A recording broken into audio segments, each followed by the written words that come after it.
Imagine a king named Tunka Manin. He was the king of a place with more gold than anyone could imagine. He was so rich he could tie his horse to a big rock made of solid gold.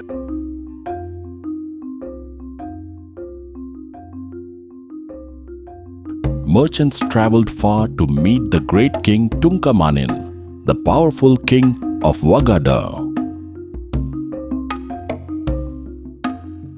But his success hid a dark secret. The king's pride has awakened a curse.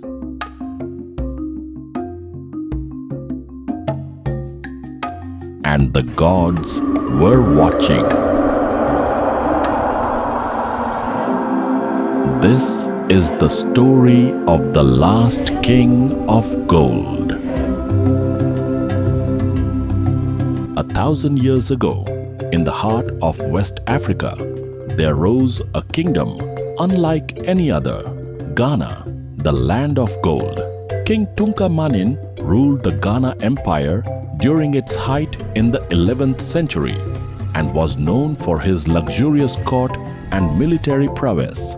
He played a key role in maintaining and expanding the trans-Saharan trade networks, which brought immense wealth to the Ghana Empire. Because of all this gold, a scary enemy heard about him. This enemy was an army from the desert called the Almoravids. They were not normal soldiers. They were covered in veils, so you only saw their eyes. They thought the king's power was evil, and they wanted to destroy him.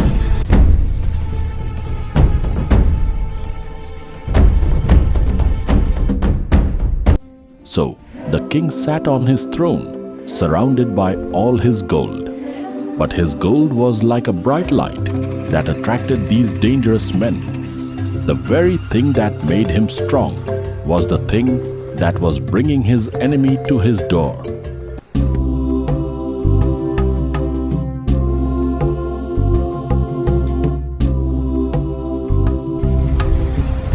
The air grew heavy. The people were nervous. The traders from the north stopped coming. It was as if the land itself was holding its breath. Tunka Manin prepared for war.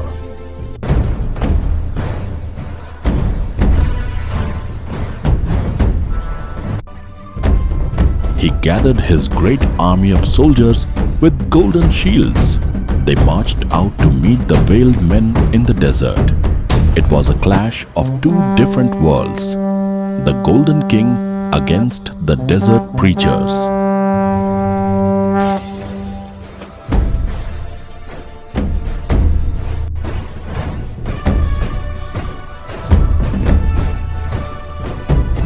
The battle was terrible.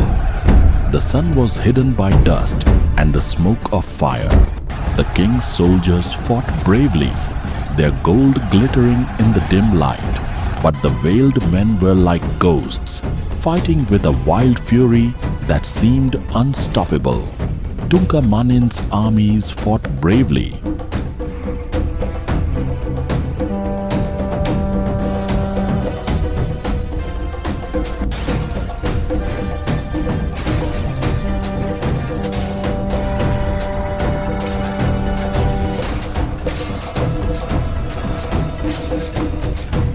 But gold could no longer buy loyalty.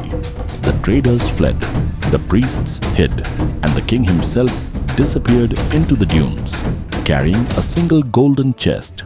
Inside it, they said, was the last breath of his empire. No one ever saw him again. Then the news came.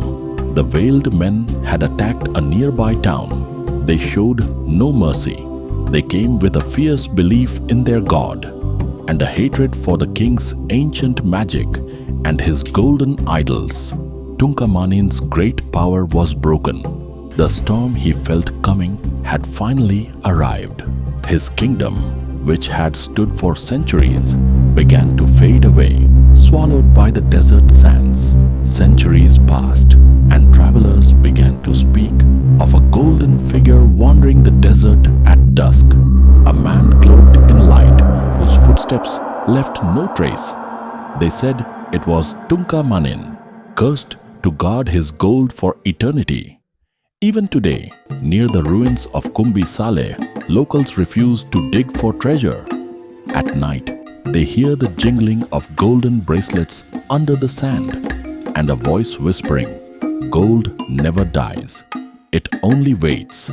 What is truly remarkable is that Tunka Manin's strategies around controlling trade are still studied by economists today. And this shows a level of sophistication. If you enjoyed this tale of gold and ghosts, subscribe, because next we uncover the Sorcerer King who spoke to the spirits of the dead, Sumanguru Kanté. This is the story of Tunka Manin, last king of gold.